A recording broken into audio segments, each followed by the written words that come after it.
მდგრადი და პასუხისმგებლიან მმართველობაზე გვექნება საუბარი, როგორც ის ეთიკური გადაწყვეტილებების მიღება ბიზნესში მდგრად ზრდას, კონკურენტულ უპირატესობასა და გრძელვადიან წარმატებას მივესალმები იზაბელ გოცაძე, საჭარისწყლის ჯორჯიას კომუნიკაციების ხელმძღვანელი.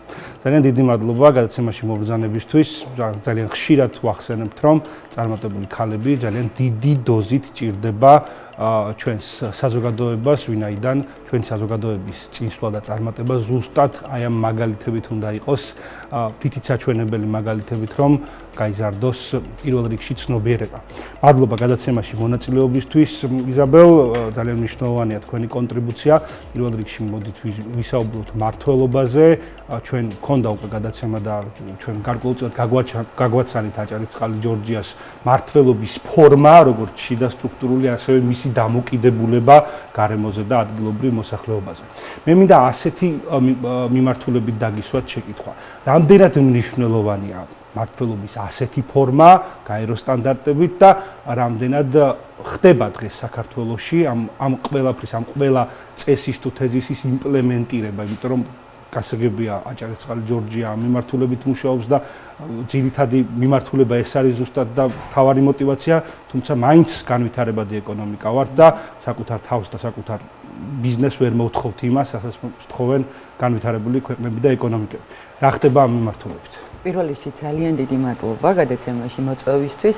ჩემთვის ძალიან სასიამოვნოა საქმიანი დილის ამ საკითხებით დაწყება.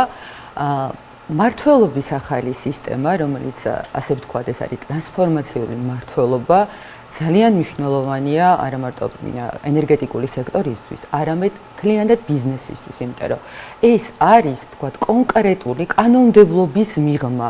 ჩვენ რას ვაკეთებთ, ჩვენი კომპანიის თანამშრომლებისთვის, რას ვაკეთებთ ადგილობრივი თემებისთვის, რას ვაკეთებთ ჩვენი სტეიქჰოლდერებისთვის, რამდენად გამჭირვალეები ვართ ჩვენ მედიის წინაშე, რამდენად ღია ვართ ამ ურთიერთობაში. და ჩვენ მაქსიმალურად ვცდილობთ, რომ გადავიდეთ ტრანსფორმაციულ მმართველობაზე და მდგრადი განვითარების მე-16 მიზანი მაქსიმალურად ავსახოთ ჩვენს ყოველდღიურ საქმიანობაში. სწორედ ამისთვის გვაქვს ძალიან საინტერესო მოდელი შექმნილი სამსახურში, რომელიც ბევრი წლებია მუშაობს. პრინციპში ჩვენ ამ მოდელით ვმართავდით ჯერ კიდევ მშენებლობის ეტაპს და ჩვენ ეს მოდელი გაგრძელდა ბუნებრივია უკვე ოპერირების ეტაპზე. ეს არის flat management-ის ეგრეთ წოდებული სისტემა, სადაც კომპანიის სათავეში არის აღმასრულებელი დირექტორი, თუმცა ყველა შემდგომი რგოლის მენეჯერს აქვს განსაკუთრებით დიდი პასუხისმგებლობა და ისინი თავის კონკრეტულ საქმიანობაში არიან გადაწყვეტილების მიმღები ადამიანები და კომპანიის აღმასრულებელი დირექტორი არის რა თქმა უნდა კომპანიის ძირითადი სტრატეგიის გამსაზღვრელი, მაგრამ ყველა ეს მაღალი თანამდებობის პირი კომპანიაში იღებს გადაწყვეტილებას. გარდა და მხოლოდ მისი ზურგია ამ შემთხვევაში აღმასრულებელი დირექტორი, რომ თითოეულმა მათგანმა თავის საქმიანობა განახორციელოს წარმატებით. გარდა ამისა, ეს სისტემა გულისხმობს, რომ განსხვავებები არ არსებობს. განსხვავებები არ არსებობს, მაგალითად დამოკიდებულების კუთხით. სადაზღვეო სისტემა ყველას ერთი აქვს. როგორიც თქვა და აქვს ყველაზე დაბალი რგოლის მენეჯერს, ზუსტად იგივეა აღმასრულებელ დირექტორს. როგორც მას აქვს 100%-იანი და საუკეთესო დაზღვევა, რაც კი შეიძლება ქართულ ბაზარზე იყოს და მას მთლიანად რა თქმა უნდა კომპანია იხდის, ზუსტად იგივე პრინციპით ხელმძღვანელობს მთელი რგოლი.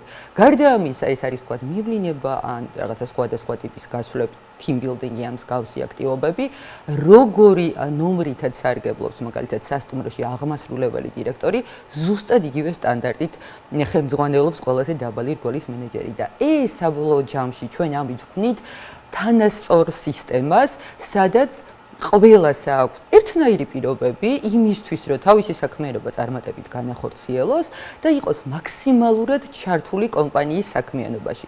ყველა რგოლის წარმომადგენლები და ჩვენ მიგვაჩნია, რომ ყველას ხმა ერთნაირად უნდა ისმოდეს. ყველას ხმა ძალიან მნიშვნელოვანია. ჩვენ თან იცით, რომ ტექნიკური გუნდი გვყავს ძირითადად და ჩვენი მთავარი ბირთვი არის სწორედ ტექნიკური გუნდი, მათ მიერ შემოტანილ ახალ იდეებზე, ახალ ინოვაციებზე დგას ყველაფერი ის, თქვათ, რაც სამომავლო ჩვენ წარმატებისკენ წაგვიყვანს.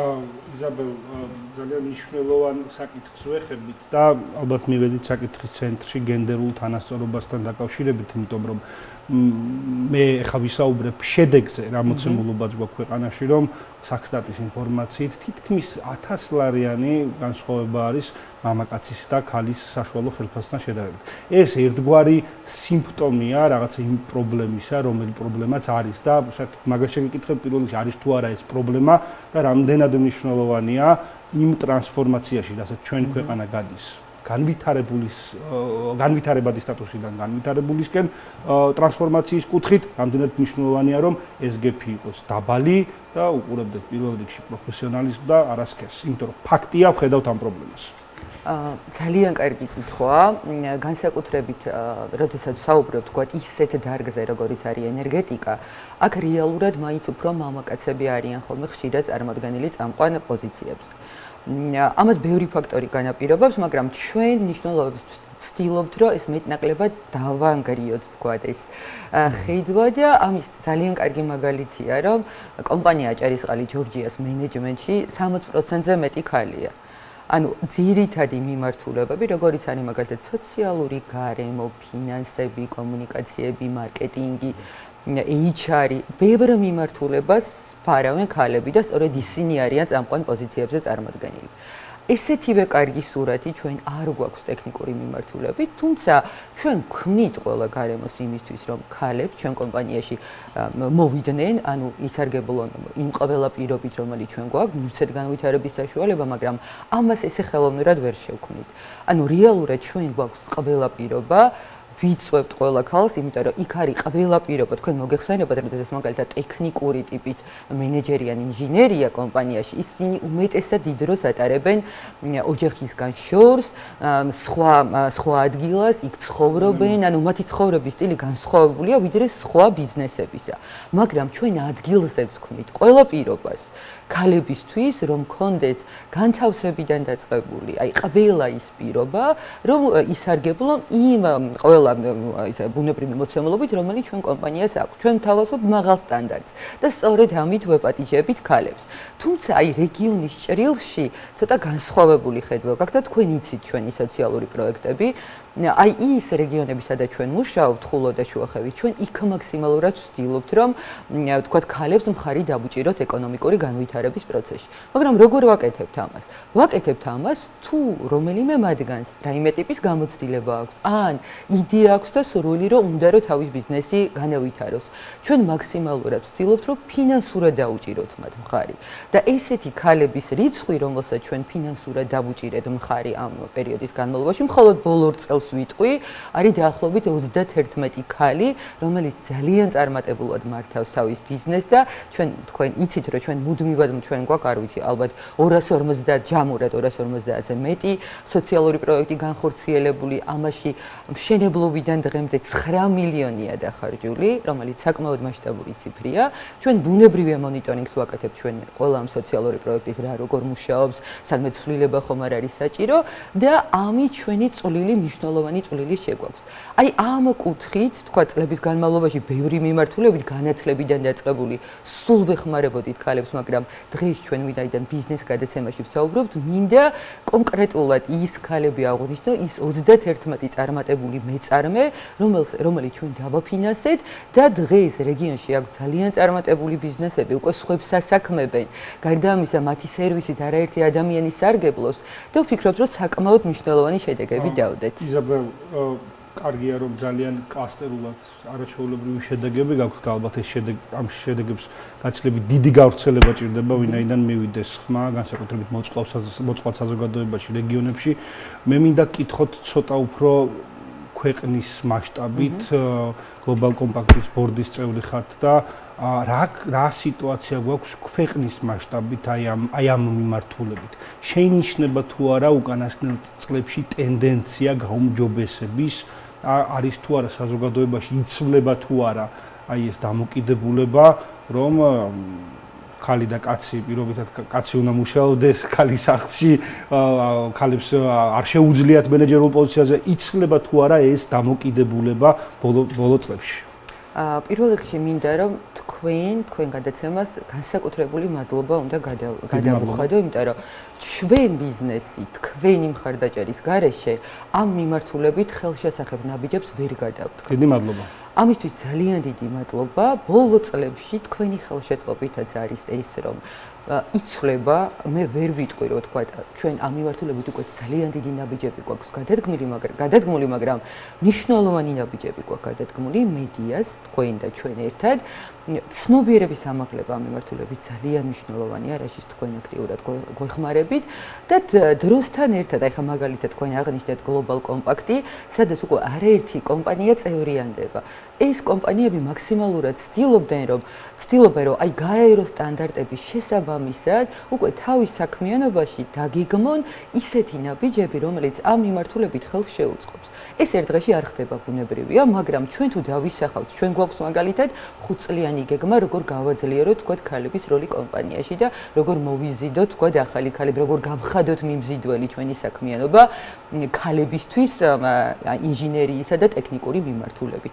ეს რა თქმა უნდა ერთ დღეში არ მოხდება, მაგრამ გვაქვს 5 წლიანი გეგმა, თქვათ, რა შედეგებს გვინდა მივაღწიოთ 3 წლის განმავლობაში, რა შედეგებს 5 წლის განმავლობაში და ჩვენ სირგვლივ, როდესაც გვაქვს საუბარი ბიზნეს სექტორთან, ეს კომპანიებიც ანალოგიურად ცდილობენ, რომ დაისახონ კონკრეტული გეგმები, ეს გენდერული თანასწორობის ბალანსი მეტნაკლებად მაინც როგორ აღვადგინოთ.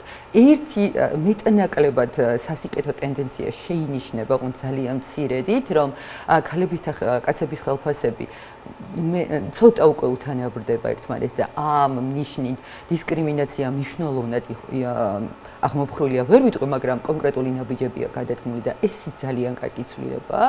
თუმცა მე ვიტყვი, რომ მინიმუმის კომპანიები, რომლებიც აღიარებენ, რომ Global Compact-ის მიზნები ჩვენთვის მისაღებია, რომ მდგრადობის მიმართულებით უნდა ვიაროთ, ცდილობენ ნამდვილად, რომ გადადგან კონკრეტული ნაბიჯები ამ მიმართულებით, რომ რაღაცა ტიპის შედეგები დავდოთ. სათხედავთ სახელმწიფოს, კერძო სექტორი, რა თქმა უნდა, თქვენ ერთის მხრივ თქვენი პოზიცია გააჟღერეთ, მაგრამ კერძო სექტორი ერთ და იმ ორ კომპანიას პირობითად ვიძახი არ გულისხმობს, რომელიც აი ამ პრინციპებს მიყვება, ხო? საუბრობ ზოგადად გარემოზე, რაც ქვეყანაშია შექმნილი. სად არის კერძო სექტორის როლი და სად არის სახელმწიფოს როლი იმაში, რომ თუნდაც ისეთი დარგები, როგორიც არის ენერგეტიკა, ელექტრული ინჟინერია, ან თუნდაც მექანიკური ან სამოქალაქო ინჟინერია გახდეს მეტად პოპულარული ქალებში და მეტი მომართვიანობა გქონდეთ ქალებს ამ, იმიტომ რომ მე პირადად ვიყავ ხშირად თუ არა ევროპაში, აი ქოსთის ექშენებზე ძალიან ბევრ ქალ ინჟინერს ხედავ. მე იქაც ვერ ვიტყვი რომ ქალები, იქაც კაცები ჭარბობენ, თუმცა ჩვენ რომ შევადაროთ ქართულ მოცემულობას, ვიცი, იქ 30% მაინც არის ინჟინერებში ქალი, 35%. თუმცა აქ ძალიან დაბალი პროცენტი გვაქვს. სად არის სახელმწიფოს როლი და სად არის კერძო სექტორის როლი? განსაკუთრებით, როდესაც ჩვენ საუბრობთ ენერგეტიკაზე, სახელმწიფოს როლი არის ძალიან მნიშვნელოვანი. ერთი ფაქტი მახსენდებოდა თქვენთან რომ მოვდიოდი გადაცემაში, როდესაც შუახები ჰესი 2020 წელს გაეშვა, ელექტროსისტემის ოპერატორები მიყვებოდნენ, რომ ეს იმხელა სიხარული იყო ენერგეტიკული სექტორისთვის და პირადად მათთვის. იმიტომ რომ თქვა დამატებითი სიმძლავრე შეემატა ენერგეტიკის სექტორს და უკვე პიკურ საათებში მათ მნიშვნელოვანი მხარდაჭერა გაუჩნდა.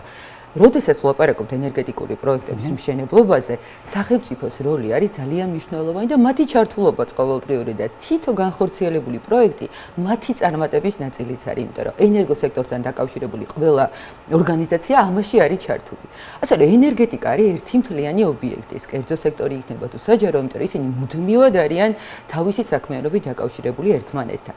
ენერგეტიკაში მე ერთ ტენდენციას გამოვყოფდი, რომელიც მომწონს, ქალები, რომლებიც არიან მაგალითად ეკონომიკის სამინისტროში ან სხვადასხვა ენერგეტიკულ ორგანიზაციებში წამყვან პოზიციებზე, მაქსიმალურად ცდილობენ, რომ თავისი ცოდნა გაუზიარონ სხვადასხვა პლატფორმებიდან ქალებს, ადამიანებს და თავისი აქტიურობით აჩვენონ, რომ როგორები შეიძლება იყვნენ წარმატებული ქალები ენერგეტიკაში.